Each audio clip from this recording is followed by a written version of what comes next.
지역 이슈를 속 시원히 풀어보는 헬로 이슈 토크입니다. 계양 신도시 지구 계획이 승인됐습니다. 이로써 3개 신도시 중 처음으로 다음 달 사전 청약에 나서는데요. 사전 청약 물량은 1,050가구로 실효성을 두고는 의견이 다양합니다. 과연 입주 가뭄 속에 실수요자들의 속타는 마음을 달래줄 수 있을지, 아니면 희망 고문이 아닐지 이 시간 짚어보도록 하겠습니다. 하정민 부동산 리서치 닥터아파트 위원, 그리고 정숙 한국공인중개사협회 계양 지회장과 함께하겠습니다. 두 분 어서 나오세요. 네, 안녕하세요. 반갑습니다.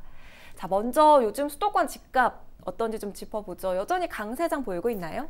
네, 수도권 집값은 여전하다라고 말씀을 드릴 수가 있겠습니다. 굉장히 강세다라고 말씀을 드릴 수가 있겠고요. 사실은 6월을 좀 기점으로요, 우리가 가격이나 상승세가 꺾이지 않을까라고 우려했는데 네네. 우려와 다르게 가파르게 좀 올라가고 있다라고 좀 보시면 될 것 같습니다. 그 이유는 이제 1인 가구 점차 증가하고 있고요. 그리고 입주 물량이 좀 많이 부족해요.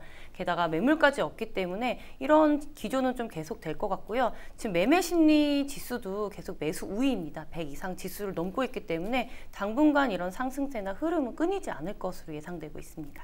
계속 올라가고 있는 기조다라고 분석해 주셨는데 그중에서도 인천 참 많이 올랐어요. 아마 이 상승폭으로 따져보면 계양구의 상승폭이 가장 크지 않을까 싶은데 어떤가요, 지부장님?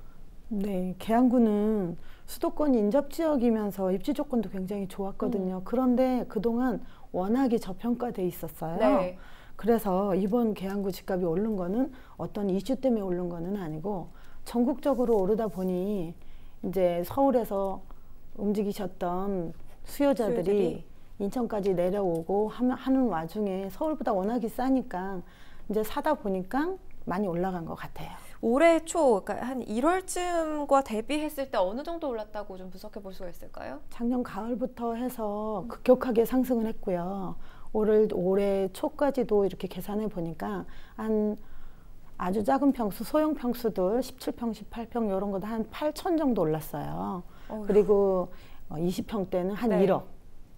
근데 이제 30평대가 또 더 올라가고 한 1억 5천에서 1억 7천 정도 올랐더라고요. 상승폭이 그렇게 큰데도 네. 실제 거래도 많이 이루어지고 있는 거래 거죠? 많이 되죠. 그렇군요. 됐었어요. 지금은 조금 아까 정민 씨 말씀처럼 조금 주춤하는 상황이지만 그 전까지는 물건이 없을 정도로. 그래요. 네. 자, 이제 계양 신도시 지구 계획이 승인됐습니다. 먼저 이 택지 개발 지구 계획 승인이라는 게 어떤 의미가 있는 건지 좀 설명을 해주시겠어요? 네, 이 지구 계획이라는 거는요, 도시 내에요, 어떤 기반 시설이나 용적률이나 어떻게 될지 그 기준을 정하는 거다라고 말씀을 드릴 수가 있겠습니다. 특히 계양 같은 경우에는요, 녹지가 여의도공원 면적이 한 4배 정도 되고요. 그 업무라든지 이런 시설이 지금 판교, 테크노밸리 한 1.7배 정도로 자족도시 기능으로 들어올 예정입니다. 그런데 또 우리가 여기서 또 지켜봐야 될 것이 이런 계획고시가 낮다라는 것은요, 곧 감정평가와 토지 보상이 된다라는 점에 좀 주목이 됩니다. 왜냐하면 이렇게 보상이 풀리게 되면 반드시 부동산 보상은요, 인근 지역, 인근 부동산에 영향을 끼치거든요. 네. 재투자가 되는 경우도 굉장히 많이 있어서 이 부분에 중점을 두고 있는데, 이 계양 지역 같은 경우에는요, 지금 보상을 받아야 하는 세대 수가 한 17,000세대 정도 됩니다. 그 보상 규모가 거의 1조 1,000억 원. 굉장히 큰 규모이기 때문에 굉장히 많이 또 주목을 받고 있다라고 말씀을 드릴 수가 있겠습니다. 네, 사실 그런데 이 토지 보상을 두고 그동안 진통이 많았었는데 어떻게 잘 마무리가 됐습니까? 지금 현재 계양구는 현금 보상과 토지 대토 보상으로 이루어진 프로테이지가 한 61% 정도 되고 있어요. 61% 정도 보상이 체결된 상태로 알고 있고, 계양구는 공공지구 특별법이란 강제 규정으로 해서 수용 방식으로 진행이 될 거예요. 네. 그렇기 때문에 그 프로테이지가 그렇게 중요하지는 않아요. 그러나 현재 계양구는 대상자 중 97%가 농민이에요. 이 농민들이 이게 이제 신도시가 개발되기 시작하면서 일자리를 잃게 돼요. 네. 그래서 지금 그쪽에서 문제는 그 보상이 문제가 아니라 이 농민들이 재정착할 수 있는 거나 또 승계 지원법이나 이런 거를 갖고 그쪽 그 관계자분들하고 LH 쪽하고 많이 협의를 하는 중인데 그게 잘 안 되고 있는 것 같아요. 그분들이 거의 이제 농사를 짓다가 손을 놓는 순간 실업자가 되잖아요. 그렇죠. 나이도 드셨고 또 농사만 알던 사람들이 다른 거를 할 수가 없잖아요. 그런 상황이 되다 보니까 실업자가 되면 어떻게 하나 하는 그 고민이 제일 크고 어디 가서 내가 뭘 해 먹고 살아야 되나 이런 생각이 많고 그래서 그게 좀 알게 모르게 밖으로 표출은 안 됐지만 그 신도시 안에 있는 농민들은 걱정인 것 같습니다. 앞으로의 난관으로 좀 볼 네, 수가 그 있겠죠. 부분이 조금 타협이 안 돼서 다른 거는 뭐 토지 보상은 강제 수용이라 크게 문제는 안 되는데 그런 부분이 조금 문제돼서 그것 때문에 지금 협의를 계속 하고 있는 것 같아요. 네. 자, 이 3개 신도시 중에 첫 사전 청약에 나서게 됩니다. 수도권 집값 안정을 위해서 3개 신도시 개발이 시작된 건데 사전 청약이 어떤 영향을 미치게 될지도 궁금합니다. 사실은 하반기부터 내년까지 수도권 입주 절벽이 예상된다고는 하는데 사전 청약은 4년 내지는 5년이 지나야 입주할 수가 있잖아요. 이 오르는 수도권의 집값을 잡을 수가 있을까요? 글쎄요. 뭐 열심히 나라에서 노력하니까 잡혀야 되겠죠. 그러니까요. 잡혀야 되겠는데 사전 청약이라는 거 제도 자체는 나쁘지 않은 것 같아요. 뭐 30% 정도 저렴한 가격에 미리 선점을 할 수 있는 기회를 준다고 하니 네. 나쁘지는 않은 것 같은데 이제 사전 청약을 받고 나서에 기다려야 되는 부분. 그렇죠. 그리고 뭐 기간이 딱 정해진 게 아니고 일반 분양처럼 정해진 게 아니다 보니까 그거에 대한 그 단점.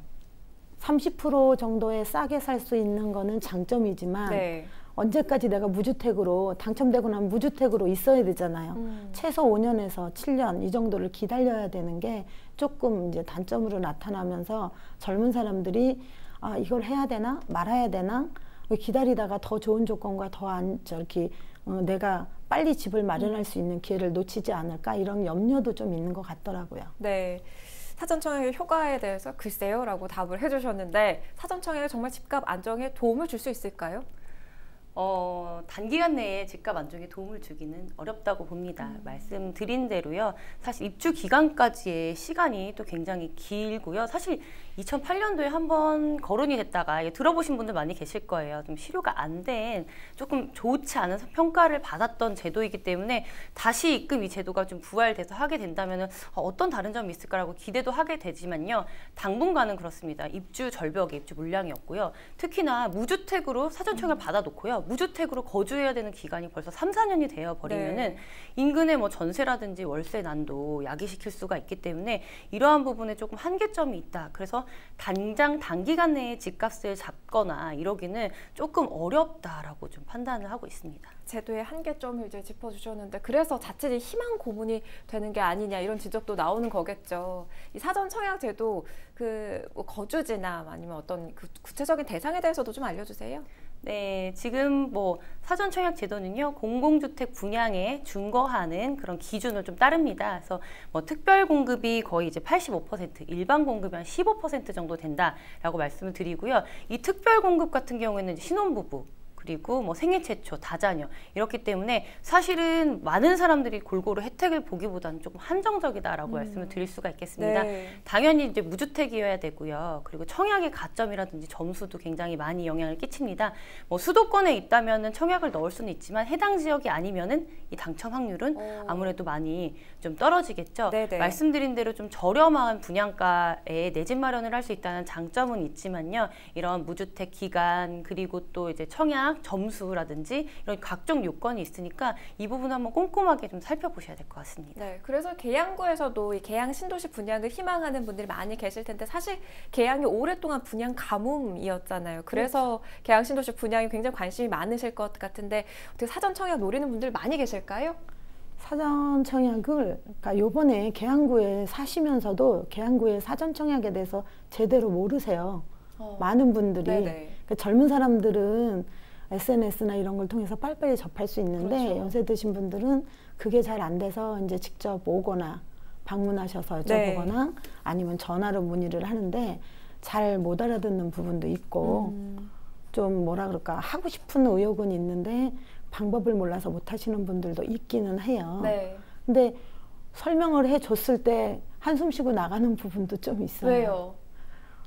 당신 이름으로 뭐 이렇게 조그만 거라도 하나 있고 그거 말고 좀 큰 평수를 받아서 가고 싶었는데 사전 청약을 가고 싶다 한다고 하니까 7월부터 한다고 하니까 가고 싶어서 근데 사전 청약하고 일반 분양에 대한 개념이 조금 이제 50대, 60대 분들은 아직 개념이 안 서 있어요. 그러니까 정보 자체에 대해서 좀 민감하게 네. 받아들이지 못하는 분들이 많이 계셔서 젊은 사람들은 굉장히 민감하게 받아들이고 있고요. 그래요. 뭐 이런 네. 단점들이 있는 거겠죠. 개항의 경우는 사실 이 지하철 대신에 SBRT라는 교통수단이 있습니다. 그러니까 SBRT로 주변 5호선, 7호선, 9호선 또 공항철도와 연결이 되는 개념인데 이게 다른 신도시와 비교했을 때 교통 인프라적인 면이 좀 아쉽지 않냐 하는 지적도 있어요. 그러니까 이 부분은 어떻게 보세요? 그러게요. 그 부분은 이제 우리가 이제 말씀하신 대로 김포공항역에서 계양지구, 대장지구, 부천 종합운동장까지 연결할 수 있는 노선 다 만들어놨고 슈퍼 BRT라는 네. 새로운 계획을 만들어놨고 또 철도로는 좀 전에 말씀하신 대로 5호선, 7호선, 9호선 이렇게 다 연결될 수 있으면서 GTX-B까지 다 연결이 가능하도록 폭넓게 해놨지만 제일 아쉬운 게 이제 전철이잖아요. 그렇죠. 근데 전철이 들어올 수 있는 확률은 굉장히 없다고 생각은 하면서도 기대를 해요, 사람들이.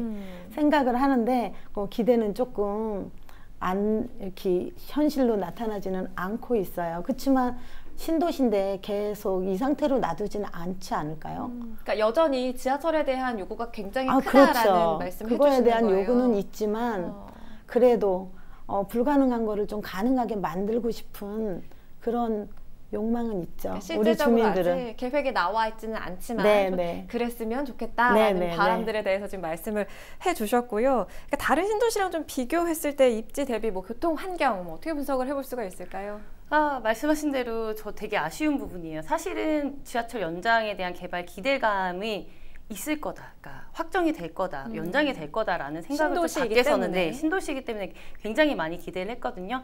사실 SBRT 가지고 좀 부족한 부분이 조금 없지 않아 있습니다. 그렇기 때문에 다른 신도시 같은 경우에는 철도 교통망이라든지 광역교통망이 개편이 됐는데 사실은 계양 같은 경우는 좀 그렇지 못하기 때문에 굉장히 좀 아쉬운 부분이 많고요. 네네. 지금 뭐 교통개발계획 같은 경우에는 2025년 입주하기 전까지 뭐 도로 확장, 39번 국도 확장이라든지 이런 개발 계획은 있지만 아직도 이걸 점수를 좀 후하게 주기에는 조금 어렵다라고 말씀드릴 수가 있겠습니다. 저는 좀 아쉬운 부분을 말씀드리게 되는데요.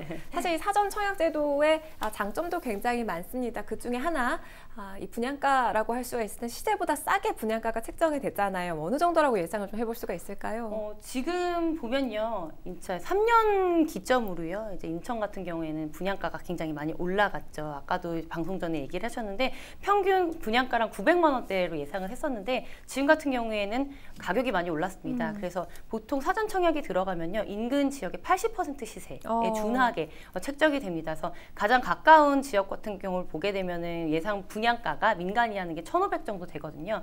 그리고 이 계양 지구만 좀 생각해 봤을 때 예상 분양가는 1,050만 원대로 저는 예상을 하고 있습니다. 하지만 사전 청약이고요. 이게 향후 시세가 조금 올라가게 되면은 이 시세가 또 반영될 수도 있기 때문에 네네. 현재로서는 이제 1,000만 원 초반대로 예상을 하시면 되실 것 같습니다. 주변 시세의 80% 수준 1,050만 원을 짚어주셨는데 지회장님은 어떻게 예상해 보십니까? 1,050만 원 정도면 적정하다. 주민들도 굉장히 환영할 거예요. 그래요. 조건이 되시는 분들은 너도 나도 열심히 청약을 받으려고 노력할 것 같습니다. 1,050만 원 정도면 진짜 환영해요. 시세보다도 훨씬 싼 가격이고. 시세보다 훨씬 싸죠. 지금 작전동 쪽에서 분양한 물량들이 그거보다 훨씬 비쌌고 네. 아직 계양 1구역 같은 경우는 아직 일반 분양을 안 했지만 거기에서 나오는 가격 이렇게 흘러나오는 소문도 있고 네네. 그러니까 그거에 비하면 굉장히 싸다고 생각해요. 이 가격에 분양된다면 조건이 되고 할 수 있는 사람들은 많이 하셔서 조금만 기다리면 교통도 조금 더 보완되지 않을까요? 네, 좀 기대를 해봐야겠고요.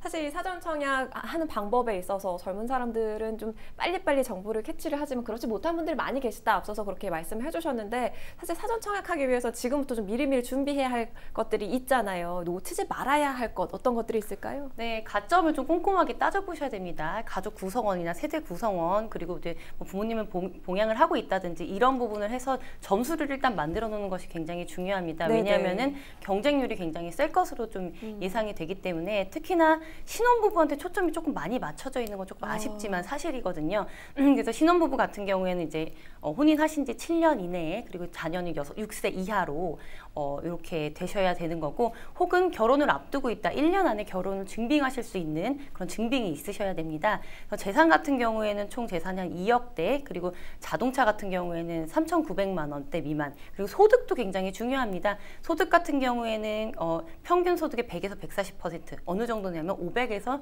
뭐 780만 원대까지 이런 여건이 있습니다. 그래서 합산 소득인가요? 네, 혹시? 맞습니다. 네. 그래서 이거를 한번 꼼꼼하게 이제 따져보셔야 될 것 같습니다. 이러한 점수를, 왜냐면은 당첨이 됐다가도요, 뭐가 누락되거나 내가 사실과 기재가 틀리면 부적격자로 또 떨어질 수도 있기 때문에 이런 부분 좀 꼼꼼히 챙겨보셔야 될 것 같습니다. 점수에 해당하는 그 항목들을 잘 살펴보셔야 될 것 같고요. 자, 그리고 6월부터 달라지는 부동산 제도가 있죠. 6월부터 다주택자들은 양도세 중과가 시작이 됩니다. 이로 인한 그 현장에서 변화가 있는지도 좀 궁금해요. 그렇죠. 변화는 있죠. 그러니까 양도세 중과가 뭐 1%도 아니고 2주택자는 10% 플러스 10%, 10%에 플러스 10%, 그러니까 20%가 올라가는 거고, 아이고. 3주택자는 30%가 올라가는 상황이 돼버리니까 그거에 대해서 많이 예민해요. 그럼 혹시 이것 때문에 5월에 매물이 많이 쏟아져 나왔습니까? 아, 그렇지 않아요. 뭐 아실 거예요. 저뿐이 아니라 다른 분들도 알다시피 물건이 없어요. 그러니까 팔려고 하시는 분들이 그래 어떻게 하다 보니까 6월달이 넘었어요. 6월달이 넘었는데 팔아봐야 내 손에 지는 게 없어요. 세금 내고 나면 손에 지는 게 없기 때문에 아예 파는 것 자체를 생각하고 있지 않는 부분이 많아서 그런지 물건이 없어요. 근데 사실은 이게 내놓으라고 이런 세금 정책도 펴는 건데, 이렇게 되면 시장에 좀 어떤 영향이 있으리라 보십니까? 그런 거잖아요. 뭐 아무리 나라에서 팔아라 하는 그 압력이 좀 가해지는 정책이지만 네. 우리 민주주의잖아요. 내가 안 팔면 되는 거잖아요. 내가 이걸 꼭 팔아서 써야 되는 사람은 어떤 방법을 써서든지 팔겠지만, 그렇지 않아도 되는 사람들은 그냥 안 팔고 버티겠다. 그럼 뭐 그 있잖아요. 돈 있는 사람은 버티다 보면 뭔가가 이루어지고, 돈 없는 사람은 그 쫓아가다 보면 힘 빠지고, 이런 상황이 되는 것 같아요. 그래요. 이렇게 양도세 중과로 인해서 한쪽에서는 기존 아파트 매물 잠김이 심화될 것이다, 이런 분석도 내놓고 있던데, 이건 어떻게 보세요? 네, 그 우려가 거의 현실화가 됐다라고 좀 보시면 되겠습니다. 말씀하신 대로요, 매물을 내놓는 매물이 없어요. 잠기고 어떻게든 좀 버티고 이제 또 내년에 이제 또 대선도 있고 하니까 이걸 좀 잘 이겨내보자라는 세력이 있고요. 또 하나 증여가 굉장히 많이 늘었습니다. 네네. 공시가 올라가면서 그 이후에 증여가 굉장히 많이 늘었기 때문에 사실상 매물 잠김 현상은요, 좀 굉장히 많이 심화가 됐다라고 말씀을 드릴 수가 있겠고요. 이게 지금 가격에까지 반영이 되고 있죠. 사실 우리가 지금 뭐 사전 청약을 하고 공공 뭐 분양이라든지 이런 게 이루어질 거다라고 얘기하지만 사실 수도권의 주요 도심지에서는 공급이 아직 부족해요. 그리고 또 LH 사태가 좀 퍼졌죠. 네. 그렇기 때문에 공급이 언제 수급이 원활하게 될지 모른다라는 불안감도 있기 때문에 이러한 뭐 매물 잠김 현상, 그 이에 따라서 가격 상승 현상, 뭐 전세난 현상, 다시 이제 야기가 될 가능성이 굉장히 높다라고 말씀을 드릴 수가 있습니다. 어떻게 보면은 정부의 그 정책과는 좀 반대 방향으로 네. 흘러가는 상황이 좀 아쉽고 안타깝게 생각이 됩니다만, 자, 앞으로의 전망이 이제 중요할 것 같아요. 하반기에 우리 지역 인천 지역 집값 좀 어떻게 내다볼 수 있을지, 여전히 상승세가 지속될까요? 인천의 상승세는 조금 지속될 거라고 저는 예상을 합니다. 왜냐면요, 수도권에서 가장 늦게 막차를 탔어요. 네. 그러니까 그만큼 기관에 저평가가 되어 있었다라고 말씀을 드릴 수가 있겠고요. 좀 쭉 보게 되면요, 인천의 시세를 좀 주도했던 데가 뭐 송도라든지 연수구라든지 이런 쪽 위주였는데, 지금 구도심에 개발지가 잡혀 있는데도요, 가격이 그쵸 굉장히 무섭게 올라갔어요. 그래서 이거를 좀 미루어 봤을 때 아직까지도 뭐 서울이 좀 주춤하거나 수도권이 주춤해도요, 인천 같은 경우에는 그 수준대까지 아직 가격이 못 올라왔기 때문에 네. 지속적으로 올라갈 가능성이 있습니다. 단 지금과 같이 가파르지 않을 가능성은 높아요. 왜냐하면 다른 지역에 비해 인천은 아직 집이 좀 여유가 있어요. 매물이 좀 많이 있기 때문에 이런 걸 소화하면서 가격이 올라가는 것이기 때문에 이러한 부분을 한번 체크해 보시면 좋겠습니다. 네. 계양 부평 집값도 여전히 오를까요? 당연하죠. 아까 하정민 의원님 말씀하신 대로 늦게 막차를 타는 네네. 부분도 있지만, 지금 여전히 물량이 많이 나오지 않고 매수는 있고 이러다 보니까 집값은 계속 갈 것 같고요. 또 지금 분양을 한들 당장 입주할 수 없잖아요. 그래서 앞으로는 언제까지는 이렇게 장담은 못하지만 당분간은 오를 것이다 이렇게 생각하고 있습니다. 잘 알겠습니다. 계양신도시 사전 청약 효과에 대해서 짚어봤습니다. 헬로 이슈토크를 모두 마칩니다. 고맙습니다.